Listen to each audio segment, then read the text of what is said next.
ఇది యాక్చువల్గా ఇది లేటెస్ట్ అంటే ఇది పెద్దగా కూడా ప్రచారంలోకి రాలేదు. అయితే నేను ఎప్పుడైతే ఇది చూశానో నేను షాక్ తిన్నా. ఫస్ట్ ఆఫ్ ఆల్ అసలు ఆ రకంగా వైసీపీ ప్రభుత్వం అధికారంలో ఉన్నప్పుడు ముఖ్యమంత్రిగా ఉన్న జగన్మోహన్ రెడ్డి గారు నాకు ఈ కార్యక్రమాన్ని అప్పచెప్పాడని చెప్పేసి నిజంగా నాకైతే అనిపించింది ఆయన చెప్పి ఉండడు, ఈయన ఏమన్నా అదే డ్యామేజ్ కంట్రోల్లో భాగంగా ఏమన్నా చేసి ఇంకాస్త డ్యామేజ్ చేసుకుంటున్నాడో నాకు అనిపించింది.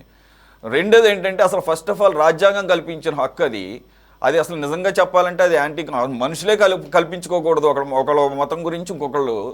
అటువంటిది ఒక ప్రభుత్వం ఒక స్టేట్ వచ్చేసి ఇలాగూ వెళ్ళిపోయిన వాళ్ళు మళ్ళీ తిరిగి రప్పించే కార్యక్రమం ఒకవేళ ఆయన చెప్పింది నిజమైతే సార్.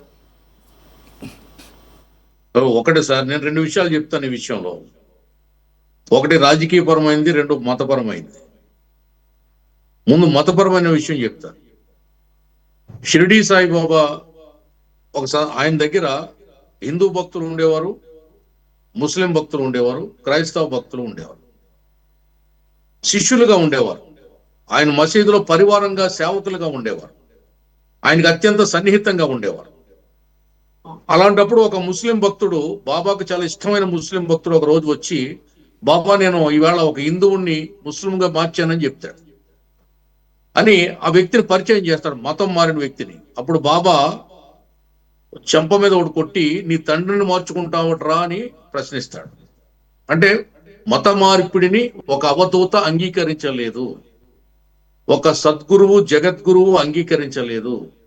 అది కరెక్ట్ కాదు, అనివార్యం కాదు మత మార్పిడి అనేది. రాజశేఖర రెడ్డి గారు బతుకుండగా నేను ఒక ఇంటర్వ్యూ చూశాను. ఆయన చెప్పారు, నా ఫోర్ ఫాదర్స్ చాలా ఎర్లీ టైంలోనే 19th సెంచరీ స్టార్టింగ్ లోనే మేము క్రైస్తవం స్వీకరించామని చెప్పారు. అంటే దాదాపు 100 ఏళ్ళు దాటి వాళ్ళు క్రైస్తవంలో ఉన్నారు. వాళ్ళు ఈవేళ మతం మారుతారంటే ఎవరికి అభ్యంతరం ఉండదు. కానీ జగన్మోహన్ రెడ్డి 2019 ఎన్నికల్లో శారదా పీఠానికి వెళ్ళి ఆ స్వామీజీని తీసుకుని గయకు పోయి గంగలో మునిగి అక్కడ పిండ ప్రదానం చేసి జంధ్యం ధరించి హిందువుగా మారాడు. అది ఎన్నికల స్టంట్.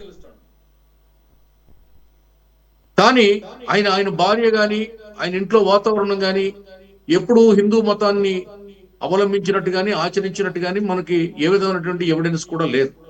అంటే పూర్తిగా వాళ్ళు క్రైస్తవంలో నిక్కచ్చి క్రైస్తవులుగా వాళ్ళ కుటుంబ వ్యవస్థ ఉంది.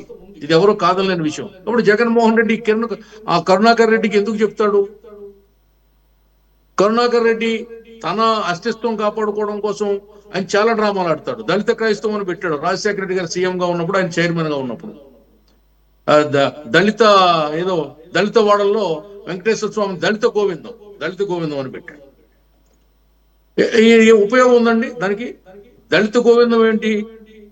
వెంకటేశ్వర స్వామి ప్రతిమను దళిత పేటలోకి తీసుకెళ్లడం ఏంటి?